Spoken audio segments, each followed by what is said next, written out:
up in here? How are you guys doing today? I'm doing alrighty. So today, I am bringing to you something pretty interesting, pretty cool, pretty old. This here, fellow YouTubers, Gen Xers, you already know what this is. Millennials, you kind of know what this is. And Gen Zers, if you don't know what this here is a old-fashioned answering machine. Yep, it's a recorder call. These here were pretty prevalent during the 80s. They kind of slow. They were still around in the 90s. However, by that point, it all started going digital. And then around 2002, 3, something like that, they pretty much disappeared altogether. Because at that point, well, when I say disappeared, I mean disappeared from the shelves. It still could have been in many, many people's homes. By that point, the digital voicemail took over. And before we start this whole entire journey into this particular item, I got a little bit of history going with you here. According to Adventures in Cybersound, the Danish telephone engineering and inventor Valdemar Poulsen patented what he called a, my God, telegraphone, okay. In 1898, the telegraphone was the first practical apparatus for magnetic sound recording and reproduction. 1898. That was way back in the back days. It was an ingenious apparatus for recording telephone conversations. Now, at this point, Alexander Graham Bell, everybody knows about, the conversation between him and Watson. Say, hey, Watson, I need your assistance.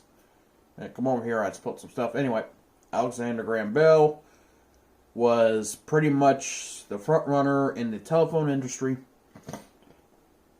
And it looks like Valdemar Poulsen followed suit. Yes, this was an ingenious apparatus for recording telephone conversations. It recorded on a wire. Now, if you've never heard of a wire recorder, well, here's a picture of one. They were pretty prolific before the invention of magnetic tape, which would be, like this recorder call cassette. This is magnetic tape. They would use wire instead of, what I just said. The wire did hold sound. It was kind of clear, but not the best. It was better than wax cylinders, but not as good as vinyl at that point. So, it recorded on a wire to varying magnetic fields produced by a sound. The magnetized wire could then be used to play back the sound. Like I said, wire recorder. The early developments, Mr. Willie Mueller, Dr. Willie, invented the first automatic answering machine in 1935. This answering machine was a 3-foot-tall machine popular with Orthodox Jews who were forbidden to answer the phone on the Sabbath. Huh. Neat. The Ansafone, Ansafone, created by inventor Dr. Kazuo Hashimoto for Phonotel, was the first answering machine sold in the USA, beginning in 1960. 1960, so that's when answering machines started coming over to the US. That's pretty cool. The classic models. According to Casio TAD History, telephone answering devices, Casio Communications, like Casio keyboard, stuff like that, created a modern telephone answering device, TAD, industry as we know it today, introducing the first commercially viable answering machine a quarter of a century ago. The product, the Model 400, shown here, is now featured in the Smithsonian In 1971, PhoneMate introduced one of the first commercially viable answering machines, the Model 400. The unit weighs 10 pounds, screens calls, and holds 20 messages on a reel-to-reel tape. An earphone enables private message retrieval. Digital innovation. The first digital TAD, which is telephone answering device, was invented by Dr. Kazuo Hashimoto of Japan in mid-1983. This here came out in 1983 too, I think. U.S. patent 4,616,110 entitled Automatic Digital Telephone Answering. So kind of like AT-AT, but it said it's ADTA. Voicemail. U.S. patent number 4,371,752 is the pioneer patent for what evolved into the voicemail. And that patent belongs to Gordon Matthews. Kind of sounds like a superhero. Gordon Matthews held over 33 patents. Gordon Matthews was the founder of the VMX company in Dallas, Texas, that produced the first commercial voicemail system.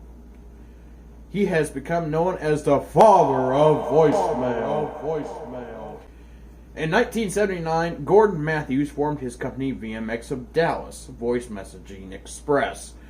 He applied for a patent in 1979 for his voicemail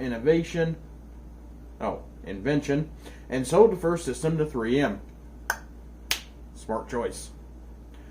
When I call a business, I like to talk to a human, Gordon Matthews said. In the early 80s, that's when the real digital ones started. Okay, they weren't widespread, they were started coming out. By the mid-2000s, and even up to today, it's pretty much all digital. Cassette's pretty much gone. But that is how it goes. So, let's get started with this particular product here. Record a call TM VOX 655 remote beeperless answer machine. This is the instruction manual. We have a date here, TAD 529-3 of 84. Telephone answering device, Advanti Inc., 19200 Laurel Park Road, pretty much probably gone now. So this pretty much shows you, here's your accessories. You get the incoming cassette, outgoing cassette, the AC adapter, lines, stuff like that. And it tells you how to use the answer machine. In fact, some of these, if you wanted to quote unquote remote answer, which you used to be able to do by calling your phone number, not like today, well, kind of like today, calling your phone number, then you would put in your secret code. You know what? It's pretty much exactly how cell phones are today. So if you have a system that you have to call your number, or you put in voicemail, it calls your number, then you have to put in secret code. Pretty much the same thing. So, how would this work? Whenever a telephone call would come in and it would ring so many times, you would have a couple. I'm going to have to move you closer, ain't I? You would have a couple of tapes. Now, this here was the original tape, 30 minutes of recording time on each side. You could easily put in, like, this one here. This here's a 90 minute. If you don't know, it means 45 on one side, 45 on the other. You could easily do that. And when it says, oh, so that was actually 30 minutes of recording time each side, because, yeah, so 10 messages, about 3 minutes each, so that's interesting. So these actually had 30 minutes on each side. I'm like, actual 30s. Oh, no, this is pretty much, okay, I know what this is. This is pretty much a 60-minute cassette. You would have 30 minutes on each side. Anyway, for all those Gen Zs who are watching this, I'm very sorry I just confused you. Here's how it would work. You would have your line right here. Alright, it would come in through the processing. This does have a microprocessor in it. And you would first hear the outgoing announcement tape. This right here. If you look at this tape compared to this tape here, I don't know how I'm going to do this. There we go. You see a difference? This has only one tape. Alright, it does have tape, but it's a constant loop. It's 20 seconds long, and that's it.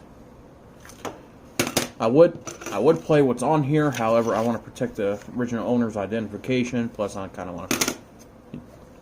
He's my uncle. Anyway, who passed?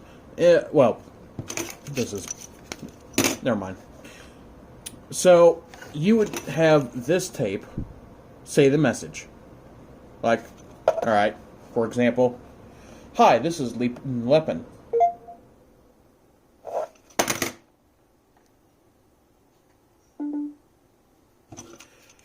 I would say, "Hello, this is Lepin. Please leave your name, number, and wait for me to get back to you at the end of the call." Let me try this again.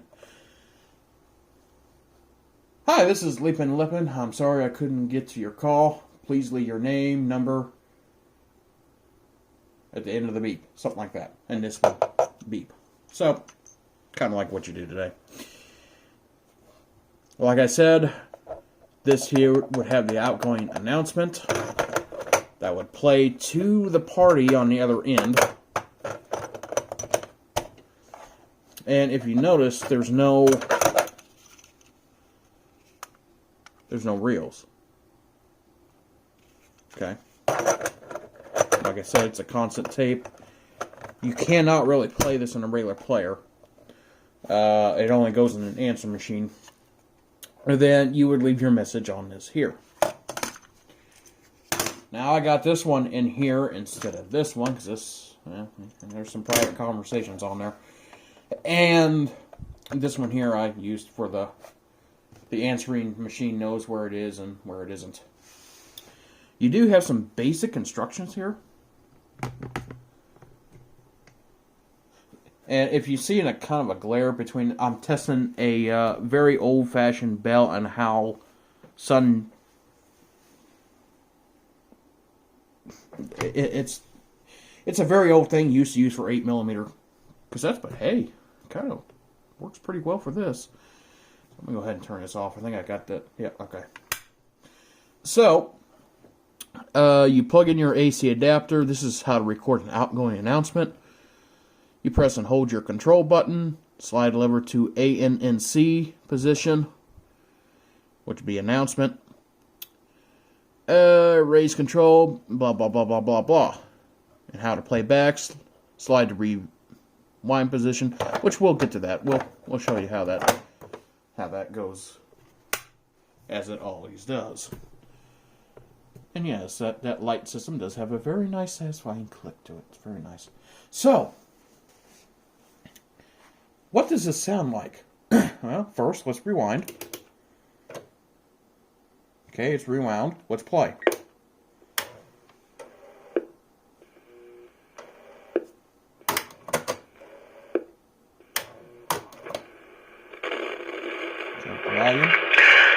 The missile knows where it is at all times. It knows this because it knows where it isn't. By subtracting where it is from where it isn't, or where it isn't from where it is, whichever is greater, it obtains a difference or deviation. The guidance subsystem uses deviations to generate corrective commands to drive the missile from a position where it is to a position where it isn't, and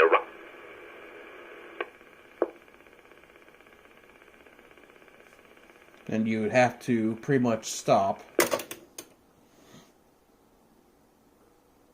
You would have answer 2 or answer 4.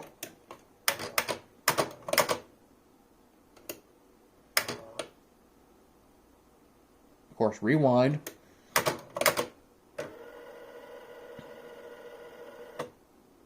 Okay. Now, that would tell you to stop, because it was at the end of the tape. Now, let's say you wanted to fast forward through that message. Go to play. You got control here, hold it down. Correction, you just press control, not hold down.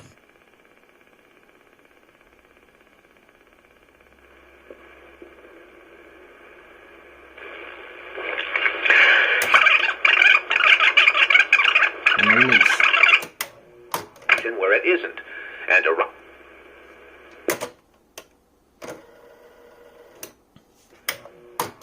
it knows this because it knows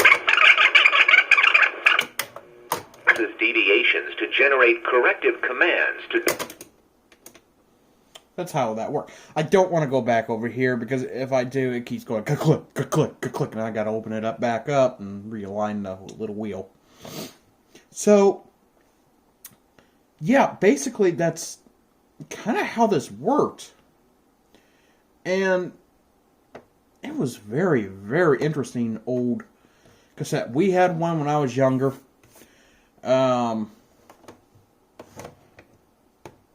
Yeah, there's your remote code. You would call that and say that number, which this is not going to be plugged in anything anyway. So, yeah. Pretty dang neat. I almost want to try that Bluetooth